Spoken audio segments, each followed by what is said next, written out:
So, you fancy a bit of archery? Or maybe doing a number on the West End stage? Well, anything can happen.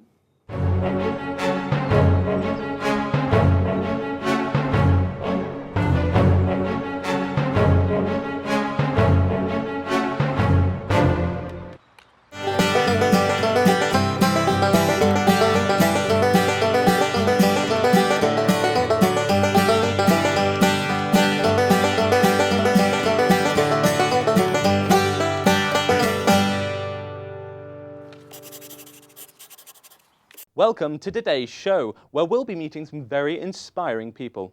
Firstly, Chloe Ball-Hopkins, as she prepares on her journey towards the 2016 Paralympics.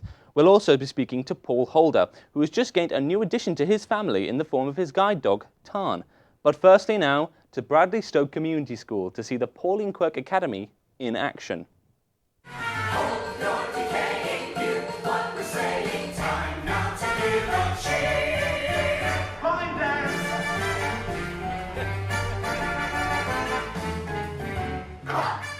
Today we're here at the Bradley Stoke School on a Saturday morning as the first session of the Pauline Quirk Academy of Performing Arts is about to begin.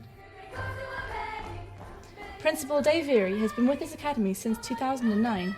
We try to give children of all walks of life confidence. It was designed originally by Pauline Quirk for children that wouldn't have to audition. So the idea was that any child could come in off the street, have a look at it. If they liked it and they behaved themselves, they could join. We give them 3 disciplines here. We do comedy and drama, musical theatre and film and TV. And again, none of these children have to be experts in those.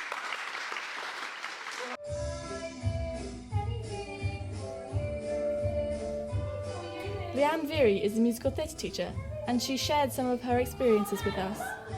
I started off, I was asked to do some masterclasses at different academies around the country, and then when Bradley Stoke opened, I decided to come full-time and teach musical theatre here every week.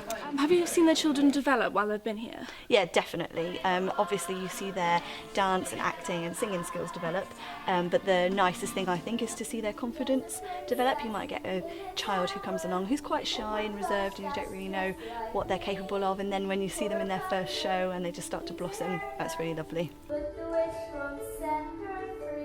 We're working towards our 3rd West End show in February, which is called The Lazy Ace, and we'll be doing that with 2 other academies from around the UK. And then September next year, we are actually appearing back in the Hippodrome again. Well, the masterclasses are designed to bring in people that specialise in their field. And as you just said, we've got a magician in here today. It's sort of crazy magic, it's Tommy Cooperish it's put down as. And we get about 2 of those in a term. The age, well, we do poppets, that's our youngest, that's 4 till 5 years of age. We do squeeze a few 3.5-year-olds in if they're able. And then main school starts at 6 and we go through to 18. Having said that, we've got some students that have stayed here to 19, 20 until they've gone off to university or college. The kids had some interesting things to say when we asked them about their favourite parts of PQA. My favourite thing about PQA is comedy and drama. I think it's really a place where you get the chance to be yourself. It's really brought on my confidence. Like before PQA, like I would have never like done that. Right.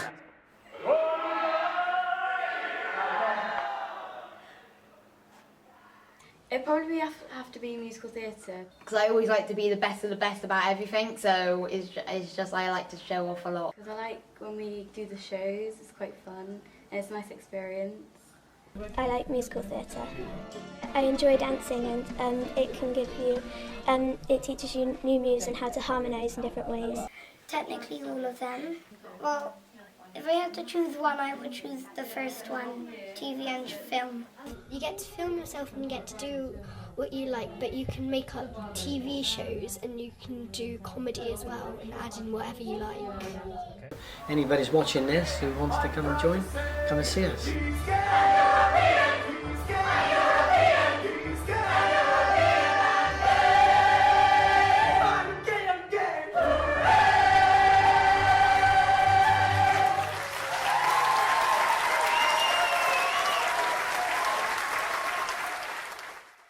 And that was PQA Bradley Stoke, where I believe the Four Seasons began. Can we have a bit more about that? Yeah, well, that started about 3 years ago now.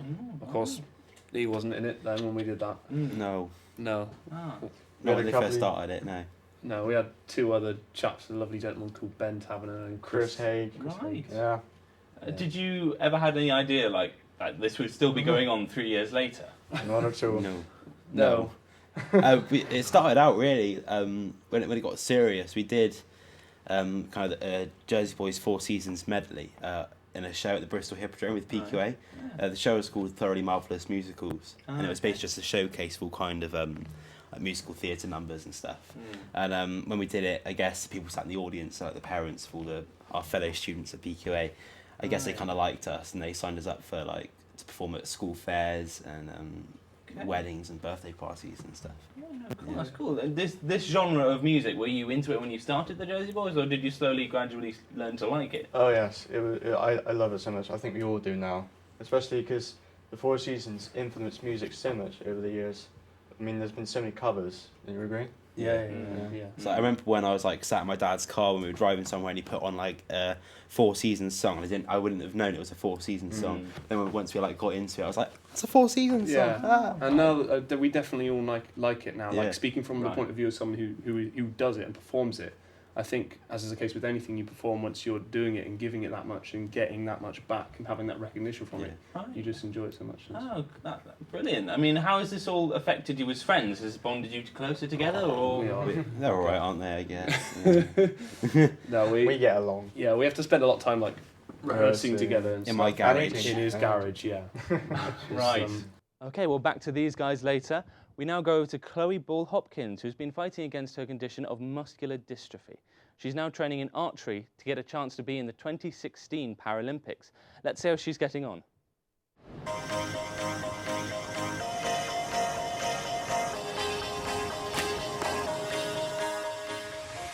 Chloe Ball-Hopkins has a condition called muscular dystrophy, which means she's restricted to a wheelchair, but she's not going to let that stop her from doing what she loves. Her goal is to compete in the 2016 Paralympics.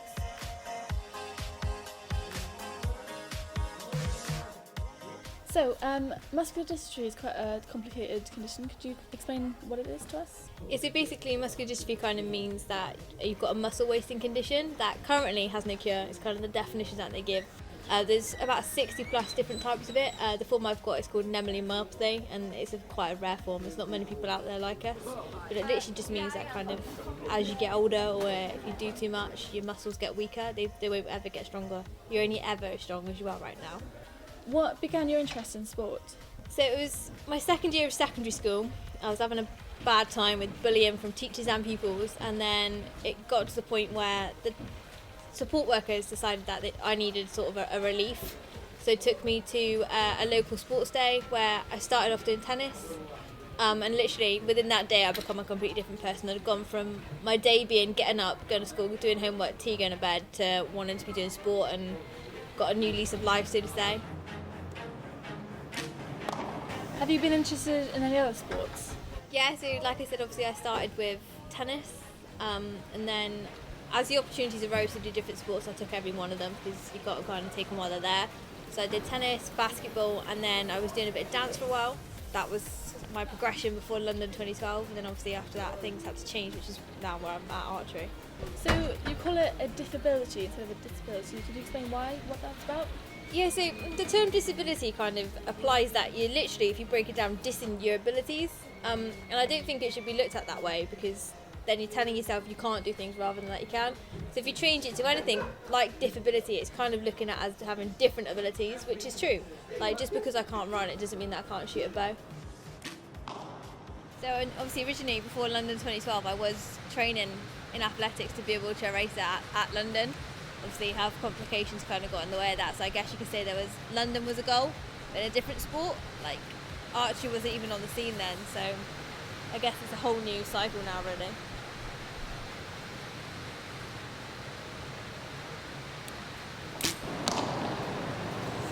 That's Chloe. What passion drives you to compete in the Paralympics? So, as I said, I was training for London as a wheelchair racer, and that sort of sport anyway has got a lot of adrenaline in it, a lot of excitement. So that's what drives you in a sport like that. So I think that in itself, knowing that I've been given this chance to kind of try again, it drives you. And when you've got a condition, there's stuff already kind of trying to limit you. You don't limit yourself on top of that. Yeah, there's quite a lot coming up. So February is the first selection shoot, and that's 50 metres. And that's for the European Championships in April. And then after that, there's 2 more selection shoots and 2 other competitions, which will select the squad for Rio. So it's quite a long process, really.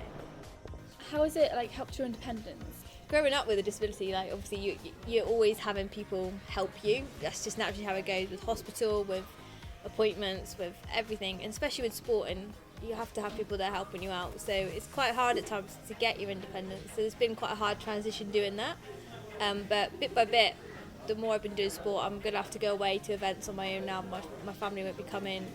If you get involved with sport and you start finding that new lease of life, independent kind of follows it.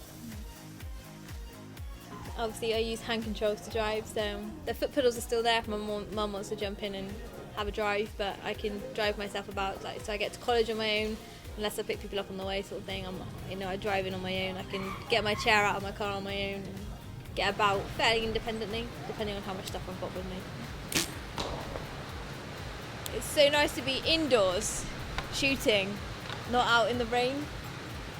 What advice would you give to similar people in your condition to encourage them to embrace their disabilities? I think my main thing would be if an opportunity is given to you, take it. It's better to have tried it than potentially a year later be like, oh, I wish I'd done that, because sometimes the opportunities don't come around again. And like I said, if you've already got a disability, so say limited you, there are going to be certain things that I hate using the word that you can't do. You can't run a marathon, but you could get in a racing chair and do it. You could get on a handbike and do it. It's just kind of adapting and accepting your disability, so to say, and turning it into that disability and realising that you can still do things. And like I said, if it's there, if the opportunity's there, take it, because you don't know if you're going to get it again. And we start competition now.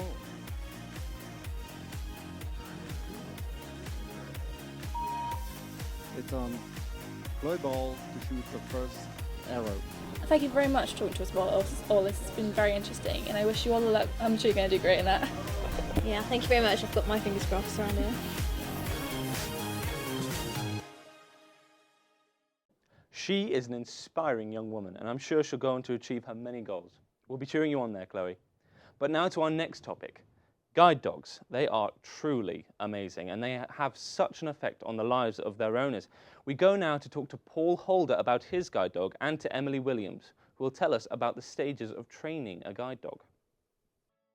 Guide Dogs UK is a charity organisation that supports the blind and partially sighted. Guide dogs don't just help with mobility, but also provide great companionship. We talked to some people involved in the charity to learn more about it. Here we have Paul and his guide dog Tan, who has been with him for almost 2 years now. So how does it compare now having him with you? I'm more independent now. I can leave the house on my own, whereas before I had to be assisted 7 years ago, for 7 years. For 8 years, Paul has been struggling with visual impairment. He wasn't able to continue his job as a HGV lorry driver and was restricted to staying in the house. What was the waiting time like for getting your guide dog? Mine was about 3 months. It can take up to 3 years. 3 years, well, yeah. Yeah, they prioritise other people that already have a guide dog. Does having a guide dog impact on employment for a visually impaired person? No, not really. Employers are quite happy to employ people with guide dogs. Yeah, they bring the same skills as an able-bodied person, I would have thought. Through contacting Guide Dogs UK, he has been given the support he needed to get back his independence. Do you find you have any restrictions with your guide dog? In going into shops and stuff like that, no, they're allowed to go anywhere. The only place you probably wouldn't take a guide dog is probably a disco or intensive care in a hospital. Tan's role in his life is not just to guide him from A to B, but he provides great companionship. Tan is as playful as any other puppy when he's off duty. Yeah, basically he does what he wants to do. He's mad, he's just like any normal dog. A great, crazy personality. Yeah, Tan's got a good personality, yeah.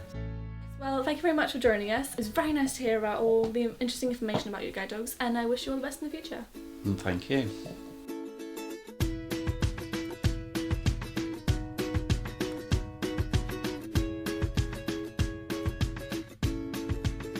Here we have Emily Williams, who is from Guide Dogs, and she's here to talk to us about the guide dogs she has here and what she does at Guide Dogs. Hi, so I'm Emily Williams. I'm the community fundraiser for Gloucestershire. So any collections or events you've seen, hopefully I've helped to organise. So yeah, it's a bit about me. How much is it to train a guide dog? A guide dog in its lifetime will be worth £50,000. Training normally costs about 25 to 30,000. Overall, one dog is worth £50,000 in their whole lifetime. So what's the process of getting a guide dog for somebody who needs one? They would obviously call up Guide Dogs, apply online, they would have that initial sort of contact, but actually getting the dog through training and things like that, they have 2 stages. They have early training, they work on their basic skills they already know, and then they have advanced training, which is really when they look at the skills that the dogs are really good at to match them up with the person. Then after that sort of advanced training, they are then matched to a person, so they want to make sure that they have the perfect match. Most of the time they get it right first time, and the owner knows straight away. They can tell as soon as the dog walks through the door. Wow, that's pretty good. Sounds like a little match made in heaven here. It is. So is there a specific type of breed you need for the guide dogs? Most of our dogs are actually Labrador crosses with Golden Retrievers. They're about 70% of our dogs. We then have full Labradors, full Golden Retrievers, we have German Shepherds, we have German Shepherd crosses with Labradors or Golden Retrievers, and then we have Labradoodles, which is a Labrador cross with a poodle. Yeah. So where does the funding come from for the guide dogs? All the funding is raised by members of the public, whether it be left money in the will, or when you're out and about fundraising, you see people holding a bucket or sponsoring a puppy. Everything comes from the public. How does a guide dog know where to go? It's not actually the dog that knows where they're going. The dogs are literally just the eyes. It's all about the owner. They have to have some sort of idea where they're going. Perhaps they use a sat-nav or like an app to kind of tell them where to go. They obviously learn routes once they keep doing them more often. So you could say, we need to go to school today, and they'll go, right, okay, we're going there. So is that the same when they come up to a traffic light, say if they need to stop or go? Yes, because the dogs obviously, they don't know where they need to go. It's all about the owner. The owner will have to listen out. The owner will have to perhaps put their hand under the box to feel the phone moving. That's when they know they can go. The guide dog, the only thing they will do is if they think it's not safe to cross, perhaps they can see a car's going to jump the red light, they will then stop the owner from crossing, and that's the only input they sort of have. Otherwise, they rely completely on the owner. If a guide dog has to be withdrawn or retired for whatever reason that may be, they can either stay with the owner, if they can look after that dog as well as their new guide dog. They can either go to family members or friends, perhaps that they've recommended to guide dog, that obviously they quite like to keep them in the family after having them for so long. Can go back to puppy walkers who had the dog for the first year of their life, or they actually get offered to members of the public who have said they would really love one, and there's a huge waiting list, so very popular dogs they are. Well, thank you very much for joining us. It's lovely to hear about all these interesting guide dog facts. Thank you. But that's all we have time for today for it. So thank you very much. Thank you.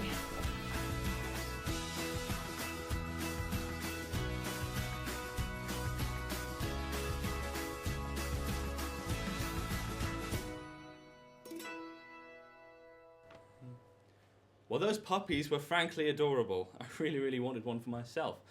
But now, as a little treat, we're going to show you the 4 seasons. And I bet you didn't know this, but I'm the 4th member of this band. So, as a treat, we're going to show you now. Ladies and gentlemen, the 4 seasons.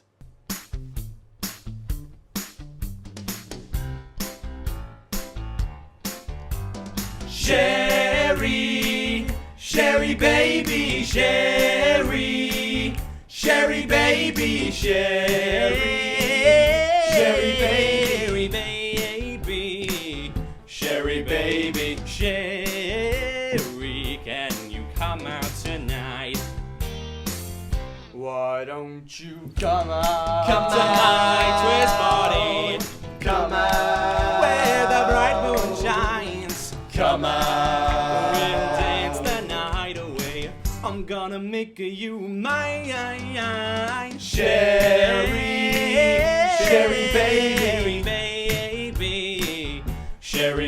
baby. Sherry, can you come out tonight? Why don't you come out? Come put your red dress on. Come out. Oh, you look so fine. Come out. Move it nice and easy. Oh, girl, you make me lose my mind. Sherry, Sherry baby. Sherry baby. Sherry, can you come out tonight? Come out tonight. Come out tonight. Oh.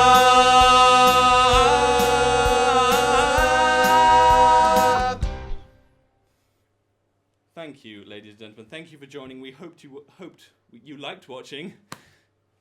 Good night.